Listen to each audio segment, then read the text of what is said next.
गीता जी का पहला अध्याय श्लोक संख्या 12, 13 और 14। सबसे पहले उच्चारण इसका देखेंगे कि संस्कृत के श्लोक का उच्चारण कैसे करेंगे। और आप लोगों को रिकॉर्डिंग भी भेजी जा रही है, तो जिसको उच्चारण सीखने में रुचि हो वो रिकॉर्डिंग से भी सीख सकता है। और गीता के श्लोकों का उच्चारण करने पर मन में एक अद्भुत शांति का अनुभव आप लोगों को होगा। और जो हिंदी पढ़ना जानते हैं वो संस्कृत का उच्चारण बड़ी आसानी से सीख सकते हैं, थोड़ा सा ध्यान देंगे तो। और व्यक्तिगत जिसे कोई परेशानी होती हो तो वो व्हाट्सएप नंबर जो आप लोगों को उपलब्ध कराया गया है उस पर भी अपनी बात रख सकते हैं। उस पर भी उच्चारण जो समझ में नहीं आ रहा है कैसे सीखें वो सीख सकते हैं। कोई प्रश्न हो तो आप यदि सबके बीच पूछने में संकोच करते हैं तो जो व्हाट्सएप नंबर आप लोगों को भेजा गया है ग्रुप में, उस व्हाट्सएप नंबर पर भी अपना प्रश्न लिखकर भेज सकते हैं या फिर वॉइस रिकॉर्डिंग बोल करके भेज सकते हैं। उसका उत्तर आप लोगों को दे दिया जाएगा। तो सबसे पहले आए हम लोग उच्चारण सीखते हैं। श्लोक संख्या 12, 13, 14। तस्य संजानयन् हर्षं कुरु वृद्धः पितामहः सिंहनादं विनद्योच्चैः शंखं दध्मौ प्रतापवान् ततः शंखाश्च भीर्यश्च पणवानक गोमुखाः सहसैवाभ्यहन्यन्त सशब्दस्तुमुलोऽभवत् ततः श्वेतैर्हयैर्युक्ते महती स्यन्दने स्थितौ माधवः पांडवश्चैव दिव्यौ शंखौ प्रदध्मतुः। इसका हिंदी अनुवाद। कौरवों में वृद्ध बड़े प्रतापी पितामह भीष्म ने उस दुर्योधन के हृदय में हर्ष उत्पन्न करते हुए उच्च स्वर से सिंह की दहाड़ के समान गरज कर शंख बजाया। इसके पश्चात शंख और नगाड़े तथा ढोल, मृदंग और नरसिंहे आदि बाजे एक साथ ही बज उठे। उनका वह शब्द बड़ा भयंकर हुआ। इसके उपरांत सफेद घोड़ों से युक्त उत्तम रथ में बैठे हुए श्री कृष्ण महाराज और अर्जुन ने भी अलौकिक शंख बजाए। युद्ध का नियम है, युद्ध की शुरुआत से पहले योद्धा शंखनाद करते। शंखनाद होने के बाद युद्ध प्रारंभ हो जाता था। अब आप विचार करके देखें, कौरव और पांडव दो पक्ष हैं, लेकिन शंखनाद यानी युद्ध की घोषणा सबसे पहले कौरव पक्ष से हुई। पांडवों ने पहले शंखनाद करके युद्ध की घोषणा नहीं की, शुरुआत भी कौरवों के पक्ष से हुई। और सबसे पहले कौरव पक्ष ने शंखनाद करके युद्ध के निश्चय की घोषणा की कि अब युद्ध ही होगा। और भीष्म पितामह जो कौरव पक्ष के सेनापति हैं, सबसे पहले उन्होंने शंख उठाया और सिंह के समान गर्जना करते हुए शंख बजाया। द्रोणाचार्य के पास जब दुर्योधन जाता है तो भीष्म पितामह को अच्छा नहीं लगता, क्योंकि सेनापति हैं भीष्म पितामह। इसलिए भीष्म पितामह को यह लगा कि मेरे पास न आकर के यह द्रोणाचार्य के पास जा रहा है, द्रोणाचार्य से वार्तालाप कर रहा है, द्रोणाचार्य से हंस हंस करके बातें कर रहा है, नीति बना रहा है। तो भीष्म पितामह को दुर्योधन के इस कार्य से आभास हो गया कि दुर्योधन मेरे प्रति संदेह भाव रख रहा है, दुर्योधन को मेरे पर विश्वास नहीं है, वो मेरे पर विश्वास नहीं कर पा रहा है कि मैं युद्ध ईमानदारी से करूंगा। दुर्योधन के मन में यह संदेह बैठा हुआ है कि कहीं भीष्म पितामह पांडवों को देखकर कमजोर होकर युद्ध तो नहीं करेंगे, कहीं पांडवों पर दया तो नहीं करेंगे, अपनी वीरता में कमी तो नहीं रखेंगे। ये दुर्योधन के मन में थोड़ा संदेह बैठा हुआ है। भीष्म पितामह समझ गए, भांप गए कि इसीलिए मेरे पास नहीं आया, द्रोणाचार्य के पास गया, यानी इसे मेरे पर उतना विश्वास नहीं है इसलिए वो द्रोणाचार्य को अपने विश्वास में लेने के लिए जा रहा है। भीष्म पितामह के पास दुर्योधन न जाकर के जब द्रोणाचार्य के पास जाता है, भीष्म पितामह अपने ऊपर संदेह करने वाले दुर्योधन को हर्षित करने के लिए, धृतराष्ट्र और गांधारी का हर्ष बढ़ाने के लिए, जैसा कि इसमें लिखा हुआ है, दुर्योधन के हृदय में हर्ष उत्पन्न करते हुए, स्पष्ट लिखा हुआ है, उच्च स्वर से सिंह की दहाड़ के समान गरज करके शंख बजाया। दुर्योधन को प्रसन्न करने के लिए, धृतराष्ट्र आदि को प्रसन्न करने के लिए कि तुम मेरे पर विश्वास रखो, मैं पूरी वीरता के साथ युद्ध करूंगा। भीष्म पितामह ने अपना शंख उठाया और सिंह की तरह गरजते हुए शंख बजाया। और जब उन्होंने सिंह के समान गर्जना करते हुए शंख बजाया तो जितने भी कौरव पक्ष के योद्धा थे वे भी अपने अपने शंख बजाने लगे। चारों तरफ मृदंग बजने लगा, ढोल बजने लगे, नगाड़े बजने लगे, मारू राग में अनेक तरह के वाद्य यंत्र बज उठे। तो भक्त संजय राजा धृतराष्ट्र के पास युद्ध की स्थिति का वर्णन करते हैं और कहते हैं कि हे राजन, मैं अपनी दिव्य दृष्टि से देख रहा हूं कि भीष्म पितामह ने सिंह के समान गर्जना करते हुए शंख बजाया है और ऐसी भयंकर गर्जना हुई है, ऐसी भयंकर गर्जना हुई है, ऐसी भयंकर गर्जना हुई है कि यह पृथ्वी कांपने लगी है। धृतराष्ट्र को बड़ी प्रसन्नता हुई कि चलो, भीष्म मेरे पुत्रों के साथ है। भीष्म इच्छा मृत्यु के वरदान से संपन्न है। भीष्म अपनी इच्छा से ही मृत्यु को वरण कर सकते हैं। भीष्म को मृत्यु तब तक नहीं मार सकती जब तक कि उनकी इच्छा ना हो। जब भीष्म पितामह ने ऐसे उत्साह के साथ और सिंह की गर्जना के समान शंख बजाया है, फिर तो मेरे पुत्रों की विजय निश्चित है। धृतराष्ट्र बड़े प्रसन्न हो रहे हैं संजय के पास। वाह संजय वाह, मेरे पक्ष के योद्धाओं ने ऐसा शंखनाद किया कि पृथ्वी कांपने लगी, सिंह के समान गर्जना की। संजय ने कहा, हाँ राजन, ऐसा लग रहा है मानो कुरुक्षेत्र के प्रांगण में असंख्य शेर, जिनकी गिनती न की जा सके, ऐसे असंख्य शेर एक साथ गर्जना कर रहे हों और असंख्य सिंहों के गर्जना करने पर जैसा नाद होता है वैसा नाद कुरुक्षेत्र की भूमि में हो गया है। राजा धृतराष्ट्र की आंखों में मानो ज्योति वापस आ गई हो। वे इतने आनंदित हो जाते हैं कि भीष्म को तो कोई मार नहीं सकता, अब मेरे बच्चों की विजय भीष्म के कारण से निश्चित है। भगवान श्री कृष्ण को जो सफेद घोड़ों से जुते हुए रथ पर विराजमान है, द्रौपदी का चीरहरण याद आ जाता है। भीष्म का जब उन्होंने शंखनाद सुना तो भगवान श्री कृष्ण को द्रौपदी का चीरहरण स्मरण हो गया। भरी सभा में जब द्रौपदी का चीरहरण किया जा रहा था, दुशासन के हाथ में 10,000 हाथियों का बल था। द्रौपदी के केश को पकड़कर घसीटते हुए ले आया, निर्वस्त्र की जाने लगी, अपने पतियों की तरफ देखा, पांचों पति ने सिर झुका लिया, वे मौन खड़े रहे।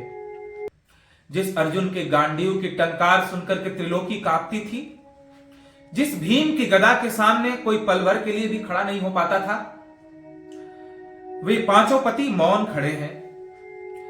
सभा में बड़े बड़े ऋषि मुनि, बड़े बड़े विद्वान भी बैठे हुए हैं।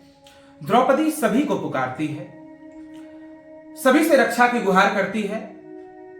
उस समय भीष्म पितामह भी थे। भीष्म पितामह से भी द्रौपदी कहती है, पितामह, मैं आपके परिवार की, आपके कुल की पुत्रवधू हूं। आपके रहते हुए मेरी लाज जा रही है। क्या आप पुत्रवधू की लाज नहीं बचाओगे? जिस कुल में, जिस परिवार में एक पुत्रवधू को निर्वस्त्र किया जा रहा हो और वहां समर्थ रहते हुए भी सभा मौन बैठी हुई हो, उस कुल की क्या गरिमा है? यह कुल के लिए एक बड़ा कलंक होगा। लेकिन सभी मौन बैठे रहते हैं।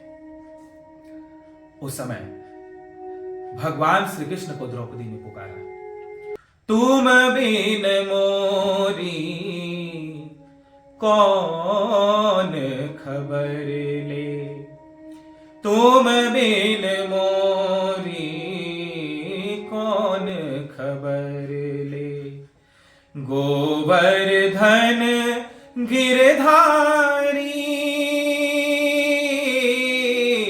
गोवर्धन गिरधारी, हाँ तुम बिन मोरी कौन खबर ले। गोवर्धन गिरधारी, गोवर्धन गिरधारी, मोर मुकुट पीतांबर सोहे, कुंडल की छवि न्यारी।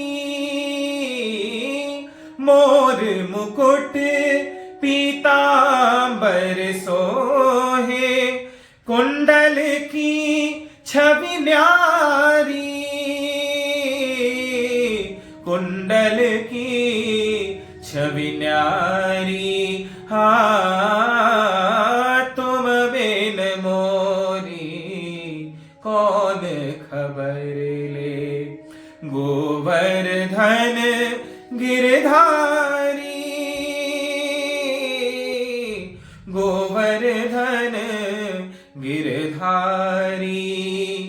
भरी सभा में द्रौपदी ठाढ़ी, भरी सभा में द्रौपदी ठाढ़ी। राखो लाज हमारी, हाँ राखो लाज हमारी, हाँ राखो लाज हमारी। हाँ तुम बिन मोरी कौन खबर ले। गोवर्धन गिरधारी,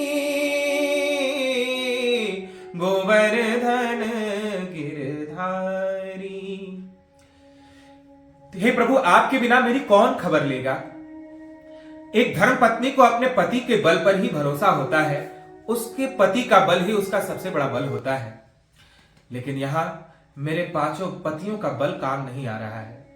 हे नाथ, आज यदि मेरी लाज चली गई तो आपकी लाज जाएगी। आने वाले समय में सब यही कहेंगे, भगवान अपने भक्त की लाज नहीं बचाते।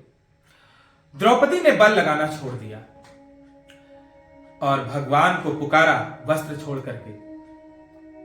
मात्र 3 बार कहा, त्राहि त्राहि त्राहि। त्राहि का अर्थ होता है रक्षा करें, रक्षा करें, रक्षा करें। 3 बार ही कहा। जब पहली बार कहा त्राहि, द्रौपदी के वस्त्र बढ़ गए। दूसरी बार कहा त्राहि, भगवान व्याकुल हो गए। द्रौपदी का अपमान करने वालों के साथ क्या किया जाए, उन्हें क्या दंड दिया जाए।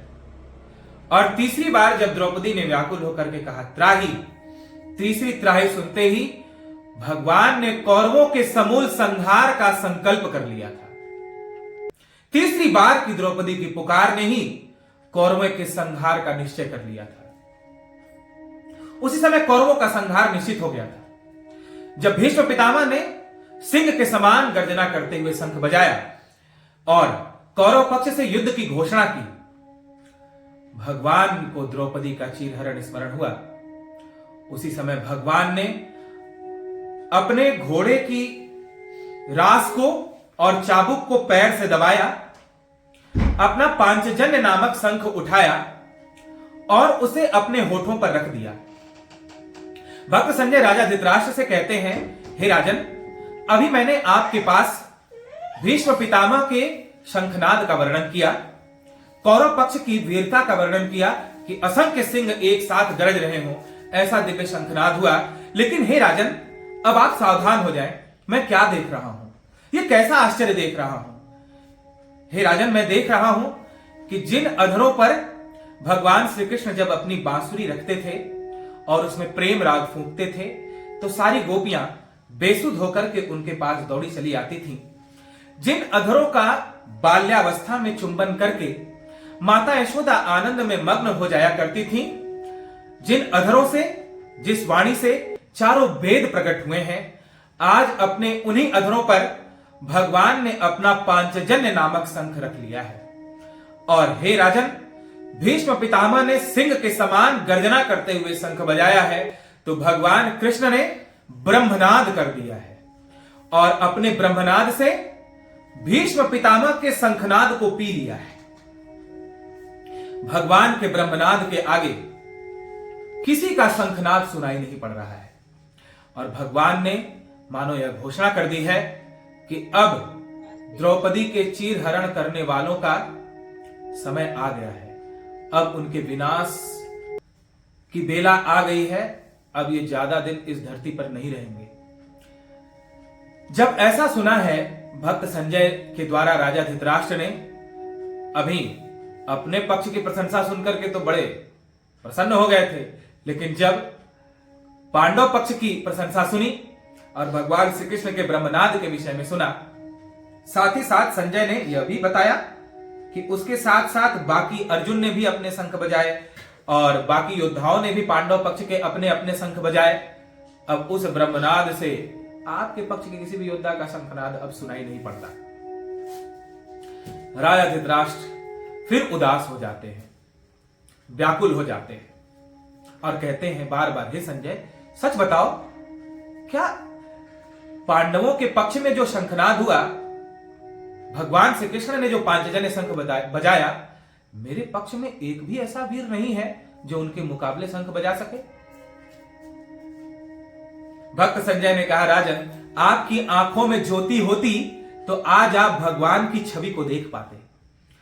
भगवान कैसी दृष्टि से कौरवों की तरफ देख रहे हैं, यदि आप एक बार उसे देख लेते तो फिर आप ये प्रश्न नहीं करते, बल्कि आप भी भगवान की शरण में चले जाते और रक्षा की पुकार करते कि हे प्रभु, आप रक्षा करें, रक्षा करें, रक्षा करें।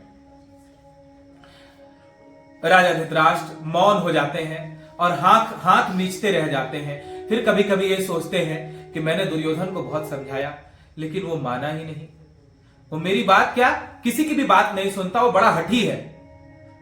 चलो, अब विधाता को जो मंजूर होगा वो होगा। हे संजय, तुम आगे का वृत्तांत जैसा भी देखो वो मुझे सुनाते जाओ। अब यहां पर ध्यान देने की बात है,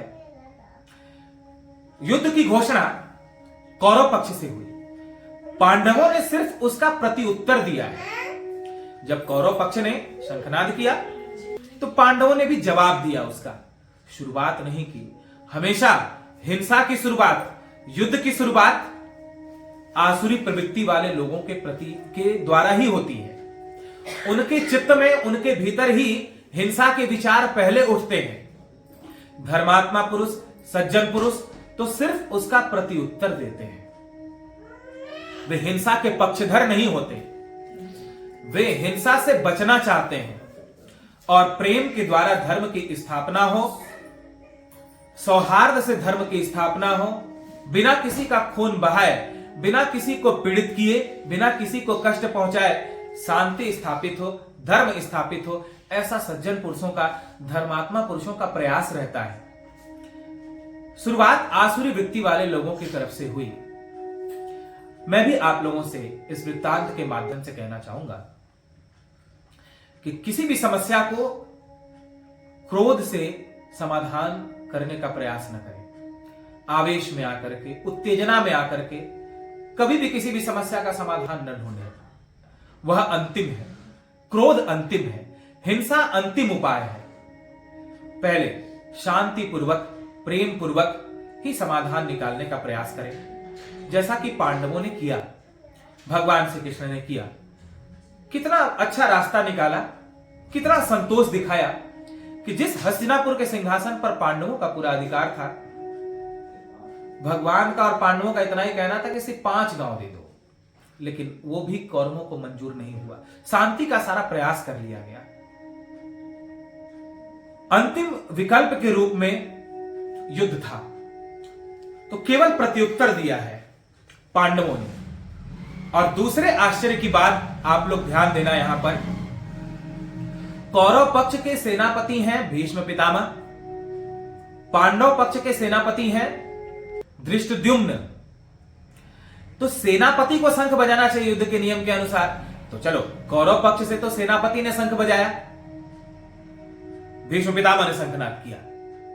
लेकिन पांडव पक्ष से धृष्टद्युम्न को शंख बजाना चाहिए था, तो धृष्टद्युम्न ने शंख नहीं बजाया, जबकि सेनापति धृष्टद्युम्न है। वहां पर भगवान श्री कृष्ण ने शंखनाद किया, श्री कृष्ण भगवान ने शंखनाद किया, सेनापति ने शंखनाद नहीं किया पांडव पक्ष के।